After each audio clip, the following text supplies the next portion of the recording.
Hi and welcome to the Journalism Salute. I'm Mark Simon. In each episode, we'll talk to or about an interesting person or organization related to journalism. The intent is to show that journalists are not the enemy of the people. Thank you for listening.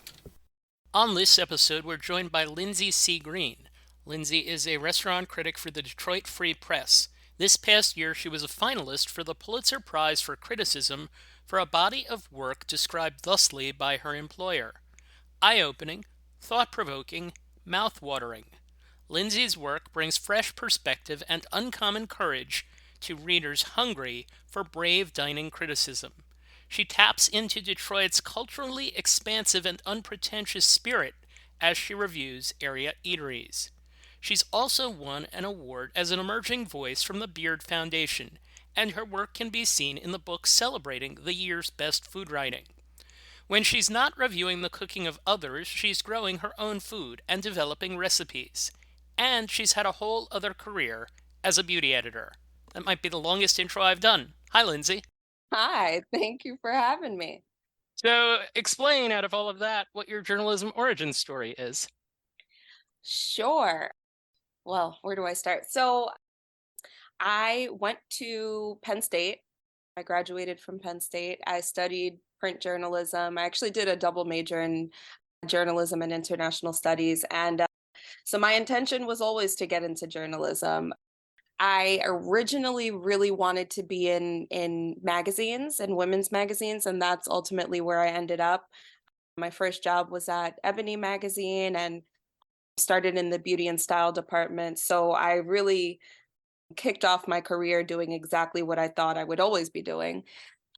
And then it evolved over time. And so yeah, I moved from magazine to magazine.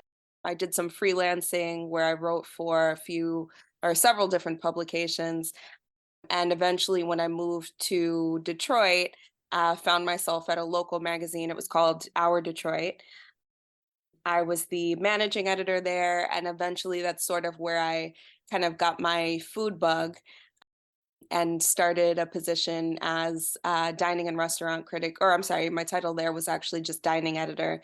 Um, and I managed the food section for Hour from month to month, and that was right before COVID started. So, the way that I covered food changed pretty quickly there. And yeah, and now I'm at the Free Press. That's kind of a nutshell, but yeah, that's kind of No, it. Yeah. that's a good synopsis. Is there anything in your heritage, family, childhood background that would have lent itself to writing, storytelling, critiquing, eating? Any of those? Eating for sure. I think my, we were big eaters in my family. I haven't really thought about that. I think my mom was a really great writer, and she wasn't, not any sort of formalized writing, but she just had a beautiful way with words. I remember she'd write really amazing cards, for the all of the holidays and birthdays.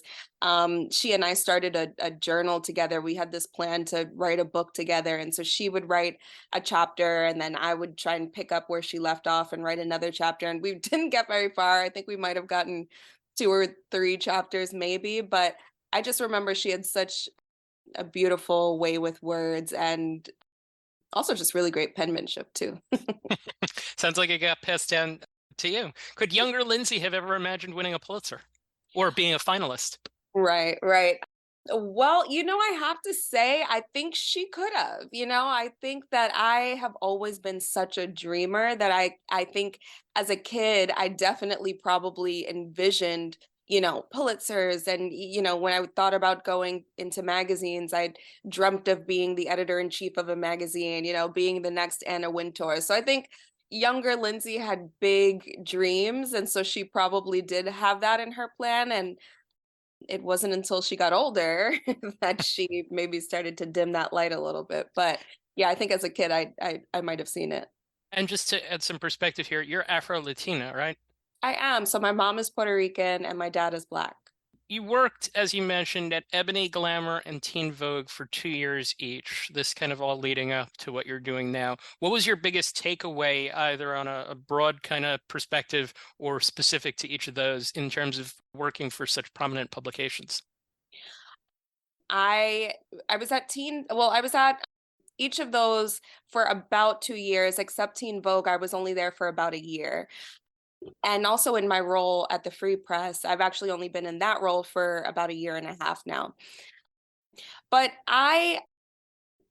what I think when I look back on my career and all of the publications that I've worked at, I really think that I was able to take something different from each of those experiences that really contributed to the larger picture of being a journalist. So, when I think back at Teen Vogue, my role was digital beauty editor. So I really gained a lot of experience learning about SEO and social media and, everything that it takes to be online these days.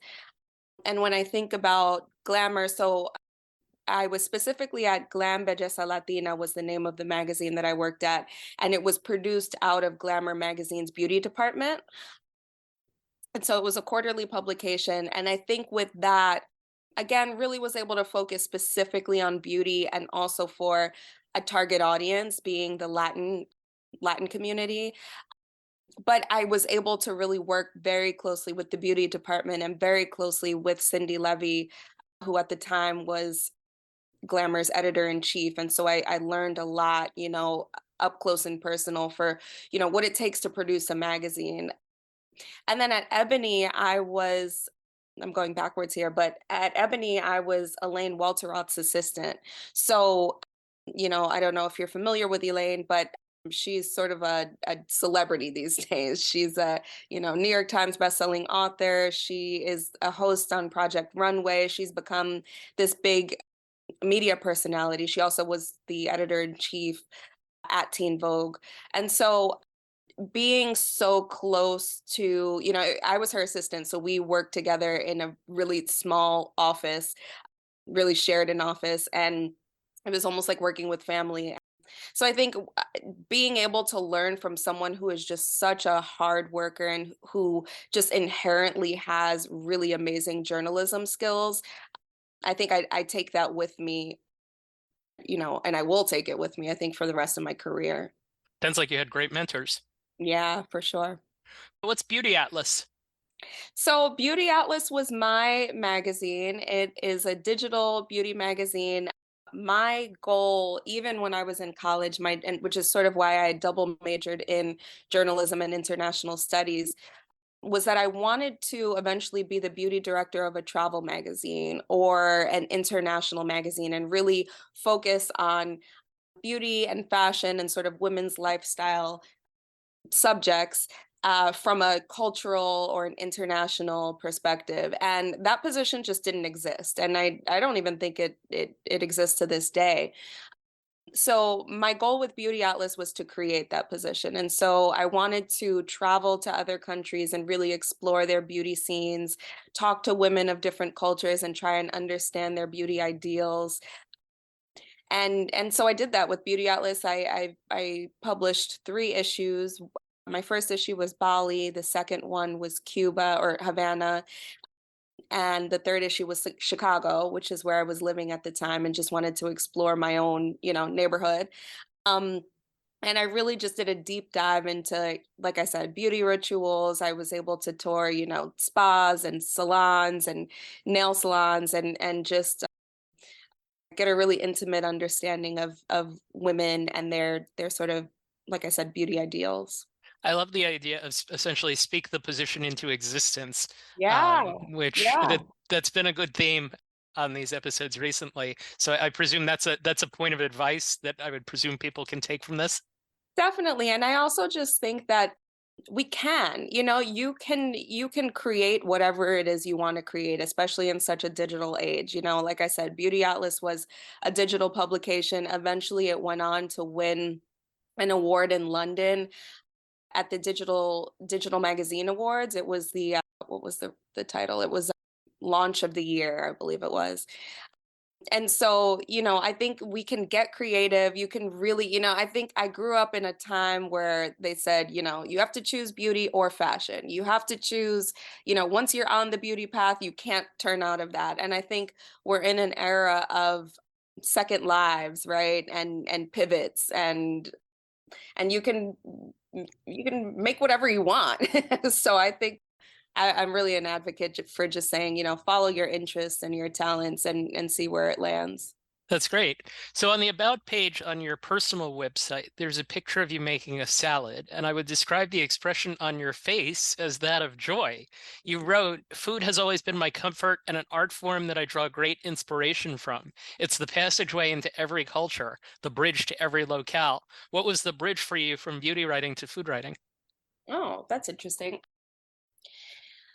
Well, I thought back about when I was traveling for Beauty Atlas, and just when I travel in general, I realized that I was, doing some things that were really for work and some things that I was just doing for myself. And what I realized is the first thing I would do when I traveled was look for coffee shops or look for restaurants or look for bars. And really, I just was looking for food. I was hunting for where I would eat, or grab, a drink or a coffee. And so I think the bridge just was following what I really, really was interested in and what I really was passionate about. And at some point it wasn't what I thought it was. And food felt familiar. Food felt comforting. It felt like home for me. So it was kind of a natural bridge to get there. And I find a lot of similarities in terms of writing between beauty and food, just because it is, it's still a medium of the senses, right? We're talking Yep, about taste, or in some cases with beauty, you're talking about scents for perfume, for example, or fragrances. I like to say that, it's not too different to call out, a Madagascar vanilla from a fragrance in the same way that you would in a dish, calling out some sort of ingredient. So sure. it doesn't feel too foreign, but it was a little bit of a jump. What are the things about food that inspire you?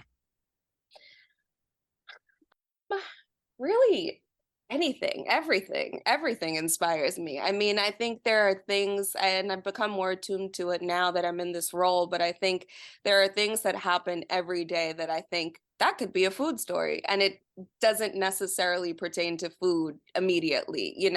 I think that food is just such a central part of our lives and our day to day that I can be inspired by anything and think of food. So in Detroit, for example, we have a really interesting, what's the word I'm looking for? Our energy source is very interesting. So anytime it rains, we get a lot of power outages here. And so this week we've gotten, a few rainy days, and a lot of, tens of thousands of people are without power. And so I just was thinking, well, what does that mean for us food wise? What are people doing with the food in their refrigerators when every time it rains, there's a power outage? And so that's a story, right? That's a food story that you wouldn't necessarily think of automatically. So I can be inspired by just about anything. That's great. That shows you how intensely a beat can be covered. That essentially you're always thinking of Yeah. ideas that fit within it.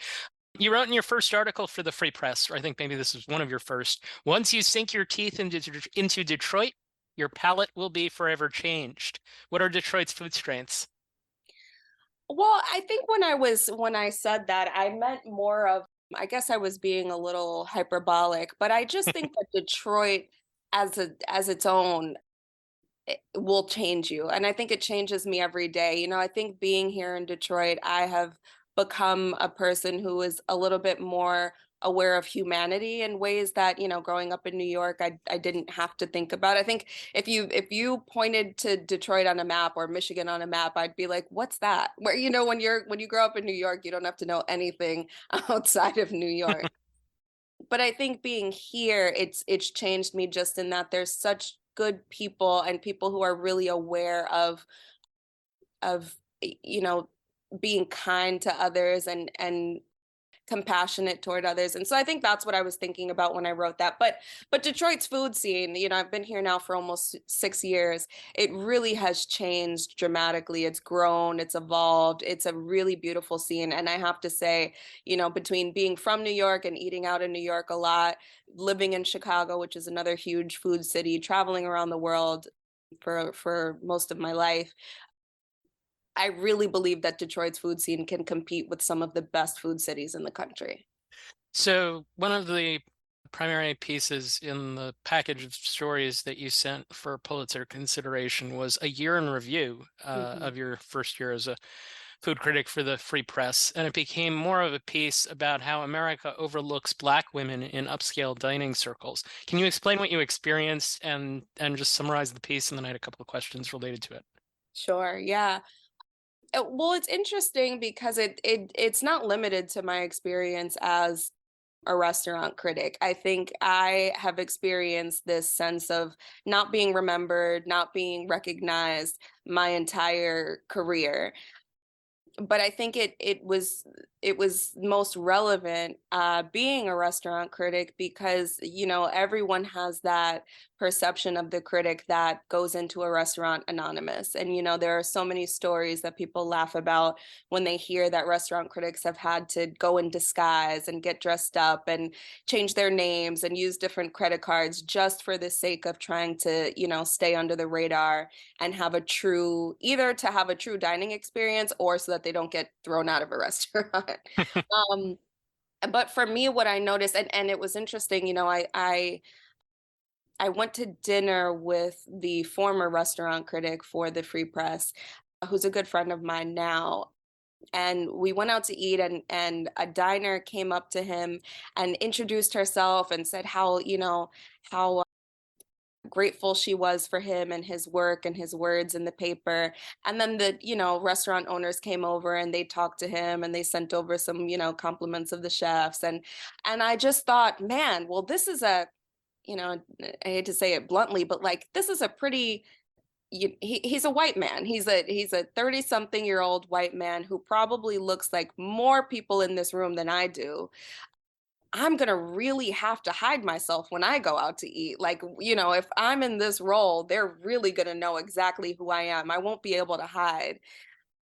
And it turned out I didn't have to do that. I'd go to restaurants and people wouldn't recognize me. The chefs who I had met and interviewed several times in person, presented awards to them for some of the dinner series that we host, I'd still walk into the room without my business cards or without, an award in my hand for them. And they had no idea who I was. I was just another average diner.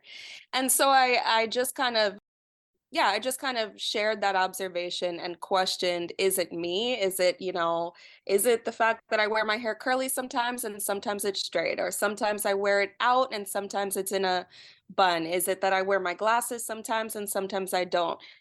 Is that why people aren't recognizing me because maybe I'm a little bit of a chameleon? Or is it something a little bit more sinister? Is it that traditionally we have revered white men in this position and you don't see someone like me in that role, and so therefore when I walk in the door I'm unremarkable and I'm not somebody that they would expect to be in the position that I'm in. So it just kind of explored my own identity, questions and concerns, and also posed that larger question of maybe it's not me, maybe it's something else. When you write a personal piece like that, I read it and I was like, wow, that must have been an intense one to write. What was the experience of writing it like? Painful. Okay. Painful. Yeah. I mean, I think again, because there are the questions, I have my own questions of maybe it is me, right? And I know that our readers tend to squirm when you talk about race, when you propose that something could be, a result of racism or biases or, some of those issues. When you bring that up, it makes people uncomfortable, and people who don't believe that that's even a possibility, they react really harshly to that. And so as I'm writing, I'm trying to. I think you write for the comments, and you also write from the experience, and sometimes those two ideas don't align. And you can, I know I could find myself arguing, arguing the commenters' points, arguing my own points, and almost talking myself out of things. But I just decided to write from my experience, pose the questions that I have, and not look back. That piece was written in December of 2022. Has anything changed in the 6 months since? Well, it has changed since the Pulitzer announcement or recognition, and since the James Beard recognition. I now am very much recognized, not just by people in the restaurant industry, but I've been stopped on the street. I've gone, to get a drink and had people stop me at the register. I've had lots of people are recognizing me now, which I didn't think about that part when I was Yep, writing the gotcha. book. So I'm very curious about the mechanics of this. And this goes back to an episode that we did where I talked to a theater critic, Kalundra Smith, and we talked about the mechanics of reviewing plays. And I'm curious, how does one go about reviewing a meal? Like, how many visits? How many people come with you? What are you looking for? How do you take notes? How much of the meal do you eat? What's the process like? All those sorts of things. Can you fill us in? Sure. So I try to go at least 3 times to a restaurant. Traditionally I'll eat with my husband. Sometimes I'll, switch it up and bring a friend, or if I've, obviously go a few times, I'll try to bring different people. I'll try different pieces of the menu, or like, try to touch all aspects of the menu. So appetizer, entrees, desserts, drinks. If they have wine, a wine list I'll take a look at. I also try to think about the dishes that they are, the restaurant is known for, or the cuisine that they're trying to represent. I won't go to, let's just say, I don't know, a Chinese restaurant and get some sort of, I don't know, fried chicken dish. I really want to get a dish that's going to be reflective of what they're trying to achieve there. And I sometimes I'll leave my recorder on when I sit down just to get sort of room tone, to remember what it sounded like, so that I can also just, say little notes into my phone without having to jot things down, get, songs that are playing, really just sort of like atmospheric. And yeah, I think that's kind of the gist of my process. That's very, very cool. I remember when we talked to Kalundra Smith, she was talking about the detail with which she records the ambiance and the people around her and just Mhm. observing as much as she could. And having the recorder on the whole time certainly allows you to do that. Is there a review that you're particularly proud of? I think I would say I published one review that I'm only saying that I'm proud of it because it's a little bit out of my comfort zone, but I did publish a review that was sort of negative, just shared my critique of this restaurant in a way that wasn't, a glowing review. And I think I'm proud of it because I really was honest. I really also, gave the benefit of the doubt when I could. I went several times. I think I was able to show different pieces of the restaurant to really sum up the story. It wasn't just about the food, but it was the ambiance. It was, snickering that I'd heard, among the wait staff. It was the larger context of the ownership behind the restaurant. And, some people reached out and said that they were really grateful for the review because it was refreshing to hear an honest take. I think people do appreciate that. So I'd say that's one. Have you had situations where you've been confronted by people who own or run restaurants? Oh, for sure. I mean, that one, yeah. That How do one. you how do you handle things like that? I think that's my thing. In real life, I'm not a very confrontational person at all. And so it is a little scary for me to be honest when I'm not totally happy about something. But I think I just remind myself, you were honest, you told the truth, and you did it in a way that was respectful and not bashing. And so I think when they reach out, I just respond with my truth. That's all I can do. Imagining the college student that might be listening and thinking about, all right, how do I write a food review? Like, how do I organize what I want to include in it? How would one go about that? Well, honestly, I mean, and I'm still working on this, but I try not to follow any rules. I think get all of your thoughts out, get everything out from, from the feel of the space, from the taste of the food, the overall experience, the decor, all of that.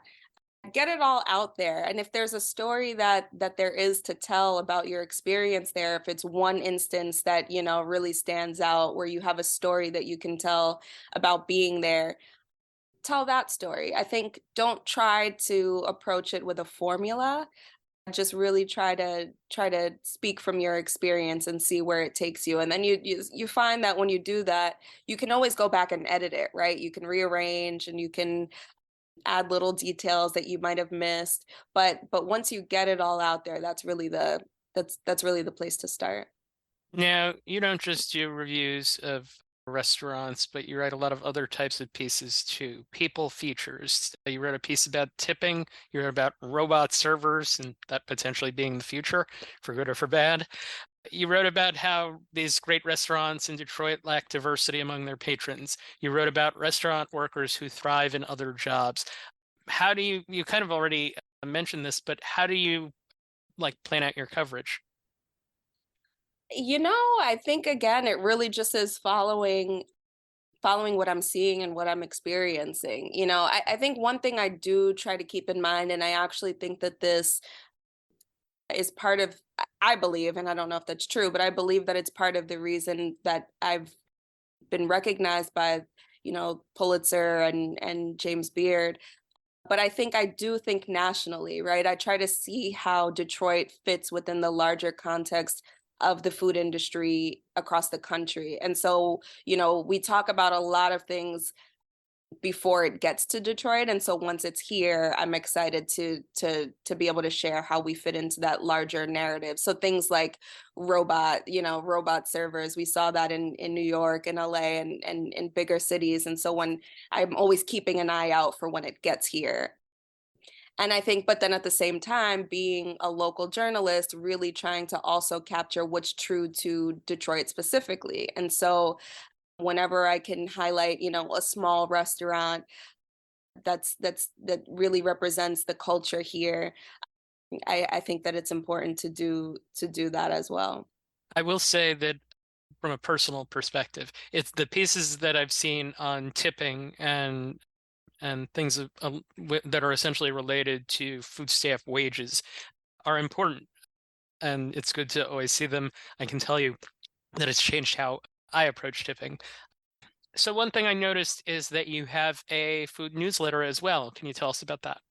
Yeah, we just launched a new food newsletter. It's called Eat Drink Free, and it actually was born out of the Free Press had a food related Facebook group, and it was exclusively for anyone who's interested in learning more about the food industry and beyond our coverage of food content. It's just a place for us to share all kinds of food stories and food happenings in Detroit and also beyond. And so we started the newsletter, I'd say maybe a month ago now.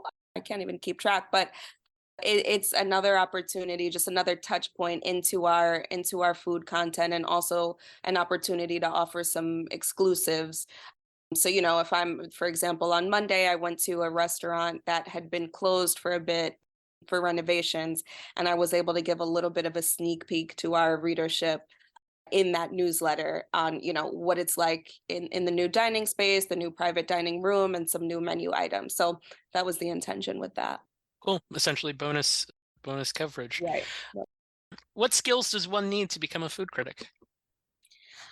I think you've got to be observant. I think you've got to be really curious, and paying attention to the details that people don't really pay attention to, because it's so much more than just this dish tastes good or it's bad. It's so much more than that. I think that you've got to be descriptive. I think people want more than savory. What does that mean? Or sweet, what does that mean? You really want context to get people to understand what a dish tastes like.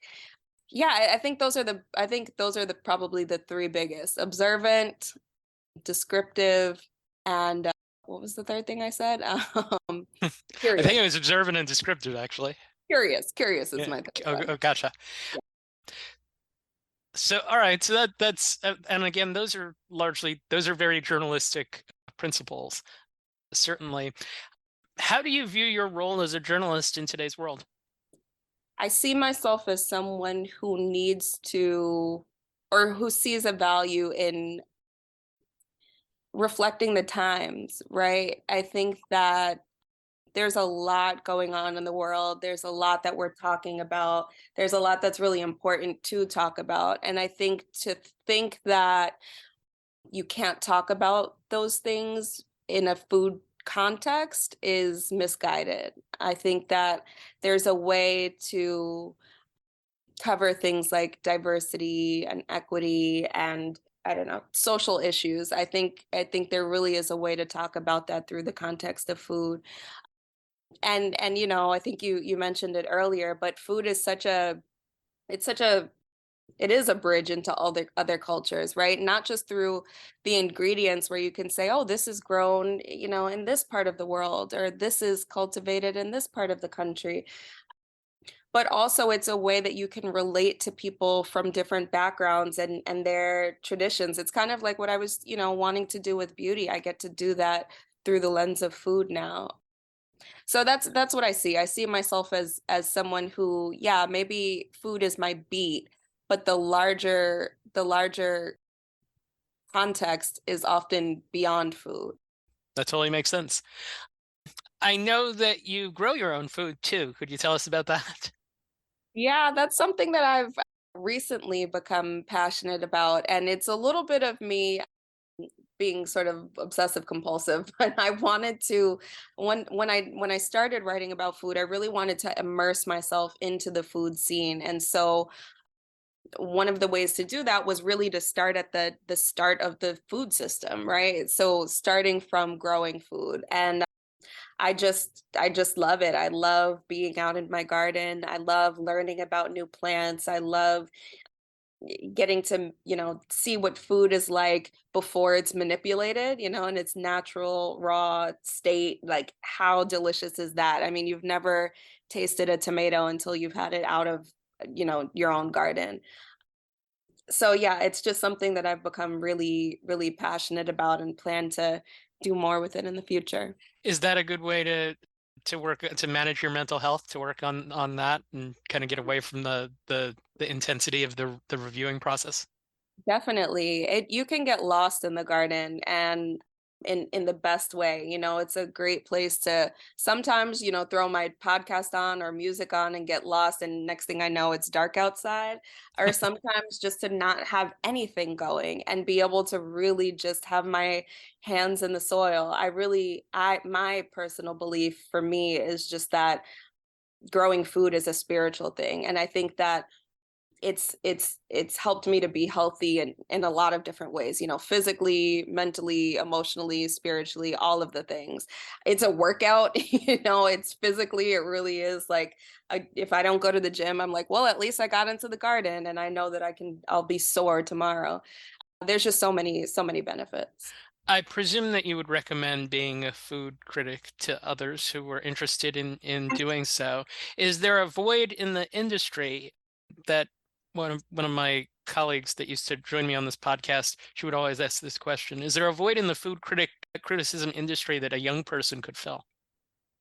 Definitely, definitely. And I think even more so at a place like a newspaper. I think that young people bring this fresh a fresh perspective. They bring fresh skills that, we didn't have a long time ago. I would consider myself still pretty young, but I didn't have all of the social media that young people have today.